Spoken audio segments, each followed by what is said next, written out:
Hello, in this video, we're going to look at renting a car in Europe. In the first video, we looked at planning a 7-week vacation. In the second, how to snag a good flight. In the third, how to use Eurail to get around from one city or one country to another. And in this video, we're going to take a look at car rentals. There are some similarities to renting cars in Europe and in the US. However, there are some differences. In most of Western Europe, an American driver's license should work to rent a car. But some countries or companies may require that you have an international driving permit. If you need an international driving permit, just go over to the American Automobile Association and their links will give you instructions on how to get one. If you're thinking of renting a car while you're out there in Europe, think about insurance and mileage allowance. We'll cover these next. Beginning with insurance. If you have US auto insurance, the first thing to do is to check what coverage, if any, your plan offers you for international rental cars. Next, check whether your credit card covers auto rentals. Some credit cards, if you rent with them, include some level of auto rental insurance. And if it does, check whether that insurance is primary or secondary. Most cards that offer rental car insurance offer secondary coverage. It's good to know whether you have secondary or primary coverage. If you need more information on insurance, check with your insurance broker because this is a very specialized subject. Now, one thing some people have said, and I've seen on one of the sites, SIXT, is that they say that third-party insurance in Europe is included in your car rental. This covers you in the event of injury or damage to a third party. And of course, you need to check the maximum because they vary from country to country. Next, we'll look at mileage, and we'll look at that in the course of looking at some of the key providers in Europe.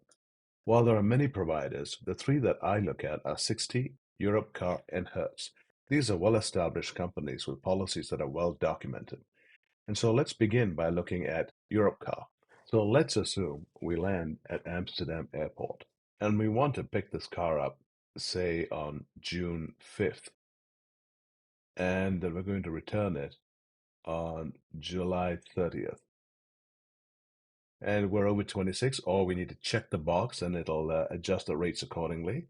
I live in the United States, and if you have a corporate negotiated rate, go ahead and enter it here. If not, click search. And we can see we've got some prices up here. Note that we've got a 5,500 kilometers included on this journey. 5,500 kilometers is about 3,400 miles. 1 mile is about 1.6 kilometers.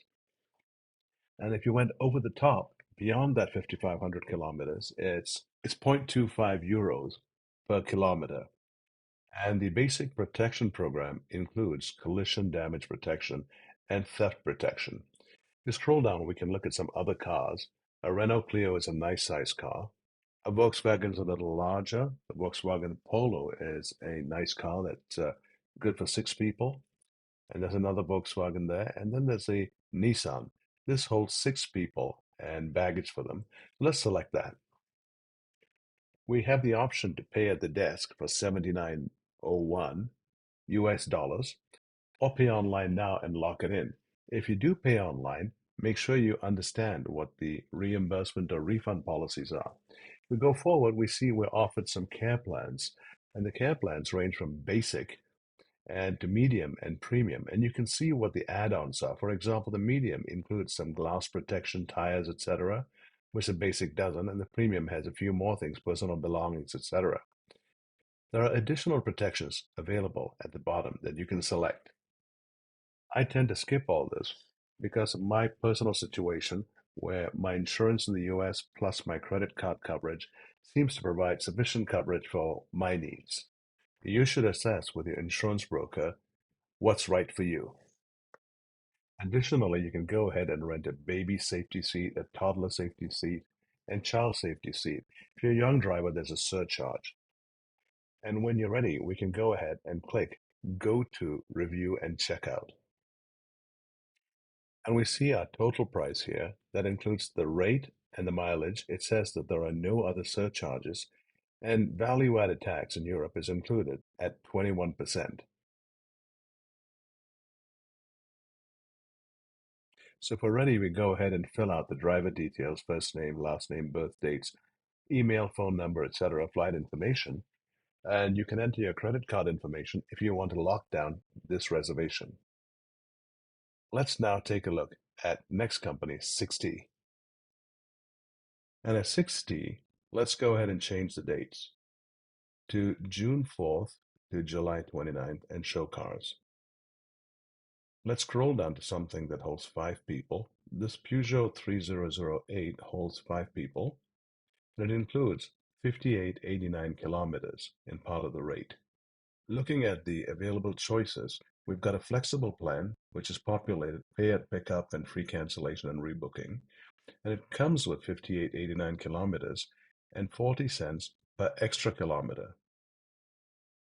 As an alternative, you can select the 7834 kilometers for an additional $4.46 per day. Let's leave it where it is and go to the next slide.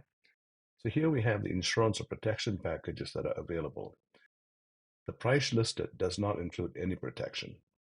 That means you're liable for the full value of the vehicle in case of an accident or damage. The basic protection runs at $13.36 a day and caps your deductible to about $13.03, and there's a loss damage waiver for collision damage. Smart protection is about $21, has no deductible, also includes tires and windshield coverage. The all-inclusive is the top tier coverage. Looking over the booking, they identify the third-party insurance, the breakdown assistance, the kilometers included, and the additional fees. So the next step is for us to select the no extra protection, look at the price, hit continue, and they're recommending that we use the basic protection. I'll proceed without it just to see how this works. If you're going to have an additional driver, you need to register them before you drive off the lot. Next, the GPS. If you want it, you can go ahead and get that. And then there's a refueling surcharge component. That is, if you don't fill up the car before you return it, there's a one-time fee. Next item is the cross-border driving. When you rent a car, it is not assumed that you'll drive it across. If you are going to drive it across borders and bring it back, there's a one-time fee of $26.92. These are all features that you can select. Right now, they're all grayed out.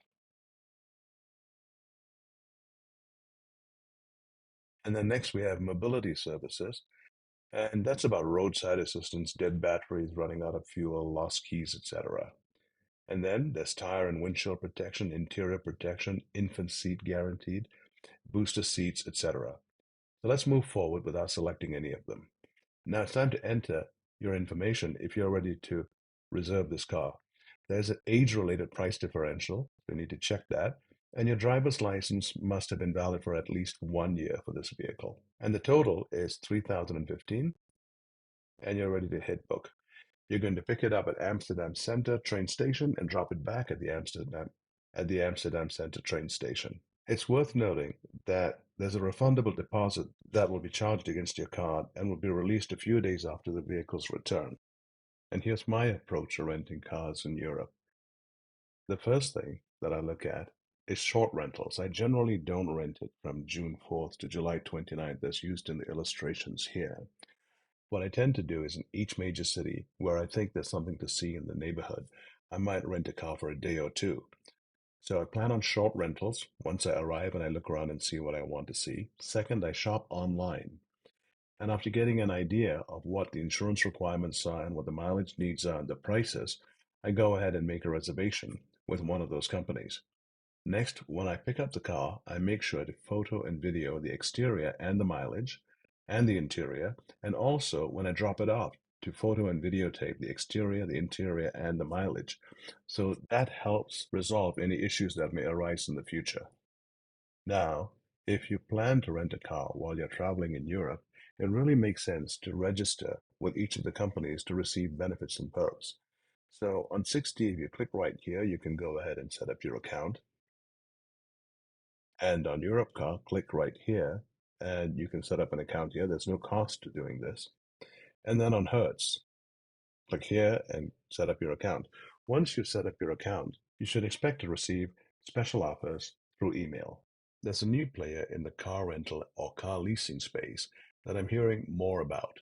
I haven't tried this company, but it's worth looking up. It's auto-tt.com.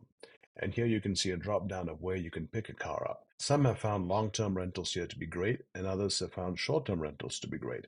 I haven't checked it, but when I do on this trip, I'll provide a new video.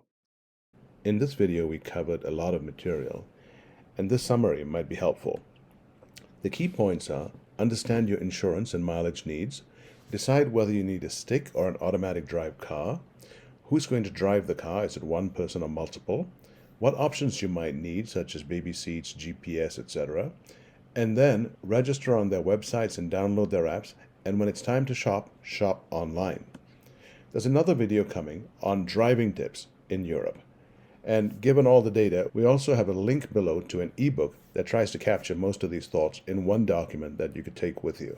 In addition to the upcoming video on driving, which will cover topics such as parking, tolls, and speed enforcement, we will also be making videos on finding accommodations while you're traveling in Europe.